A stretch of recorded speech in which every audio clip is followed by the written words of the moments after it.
இல்ல, அந்த பெண்ணுக்காக தான் வந்திருக்கிறார். அந்த பெண் ஏதோ ஒரு விதத்துல தேவனை தேடி இருக்கிறாள், கர்த்தரை தேடி இருக்கிறாள்.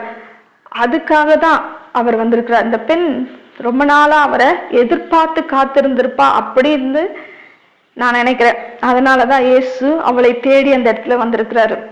இந்த பாவத்துல இருந்து எப்படியாவது நான் விடுதலை பெற்றுக்கொள்ள வேண்டும் அப்படின்னு ஒரு விருப்பத்தோட இருக்கிறா. இந்த பரிசேயனுடைய இருதயத்திலோ கொஞ்சம் கூட உண்மை இல்லாதவனா இருக்கிறான். ஆனால் இவளோ தன்னுடைய இருதயம் முழுவதிலும் உண்மையுள்ளவளாய் இருக்கிறாள். உண்மையாய் தன்னுடைய இருதயத்திலிருந்து இயேசுவை அன்பு கூர்ந்தாள்னு சொல்லியிருக்கு. இவ அதிகமாய் அன்பு கூர்ந்தாளே, அப்ப அவளுடைய இருதயத்தை இயேசு பார்க்கிறார்.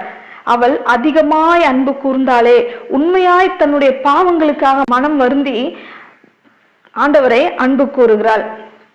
இயேசு கிறிஸ்து அவளுடைய உண்மை தன்மையை அங்க பார்க்கிறார். அந்த பெண் இயேசு இல்லாத சமயத்தில்